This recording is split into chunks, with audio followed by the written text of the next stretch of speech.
कई लोगों का ध्येय जो होता है वो आध्यात्म की ओर होता है, उनका ध्येय होता है ईश्वर का प्रेम प्राप्त करना। तो हमारी एनर्जी और ईश्वरीय प्रेम या आध्यात्म कैसे कनेक्ट होते हैं आपस में? एनर्जी ही अध्यात्म को क्रिएट करती है। अध्यात्म जिस बात विषय पे आप बात कर रही हैं, हालांकि अध्यात्म एक विज्ञान है और ये विज्ञान इसलिए बना है कि एनर्जी को ठीक किया जाए। एनर्जी को ठीक करने का विज्ञान है और इसको आज की तारीख में ज़्यादातर लोग, बहुसंख्य लोग ऐसे हैं जो जीवन की ज़रूरतों को पूरा करने के लिए कर रहे हैं। अपनी एनर्जी को ठीक करने, अपनी समस्याओं को दूर करने के लिए इसका उपयोग किया जा रहा है। और वास्तव में ये ठीक है कि आपके जीवन में जब समस्याएं नहीं होंगी, आपको तन की, मन की, धन की चिंताएं नहीं होंगी, आप फ्री होंगे, फ्रीडम फील कर रहे होंगे जब आप अंदर से, तभी आप देवी देवताओं को पाने के बारे में सही तरीके से सोच सकेंगे। वरना आप सोच तो रहे होंगे, कर नहीं रहे होंगे। मन लगा हुआ है बच्चे की पढ़ाई के लिए, बच्चे की फीस जमा करने के लिए,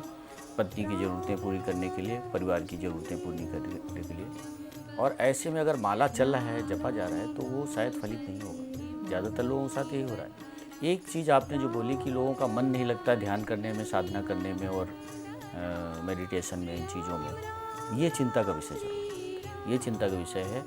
अगर कोई व्यक्ति जिसने कभी अध्यात्म किया है, पूजा पाठ किया है, मेडिटेशन किया है, ऐसा व्यक्ति अगर ये नहीं कर रहा है, कोई चिंता की बात नहीं, क्योंकि वो सबकॉन्शियस माइंड का इस्तेमाल पहले अपने तरीके से कर रहा है। जिसने कभी पूजा पाठ किया है, मंत्र जपे हैं, साधनाएं की हैं या किसी और तरीके से आराधना की है, ध्यान लगाया है, मेडिटेशन किया है, अगर उसका मन नहीं लग रहा है मेडिटेशन में, तो ये संकेत है कि उसकी एनर्जी खराब हो।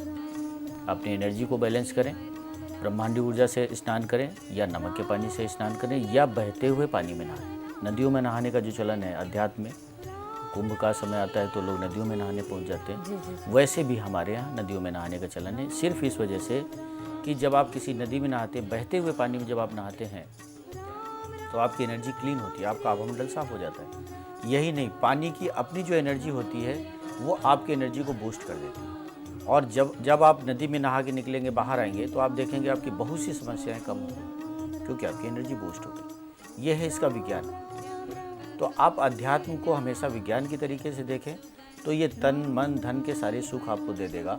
और फिर आपको, जिसको आप मुक्ति कहते हैं, मोक्ष कहते हैं, मोक्ष का मतलब ये नहीं कि जीवन में आए और यहाँ से चले गए और दोबारा पैदा ना हो, ये मोक्ष नहीं है। मोक्ष का मतलब ये है कि जिस वजह से आपको इस जीवन में भेजा गया है, ये जीवन जिस वजह से मिला है, इसकी सारी जिम्मेदारियों को आप अच्छे तरीके से पूरा करें। असली अध्यात्म यही है, असली मोक्ष भी।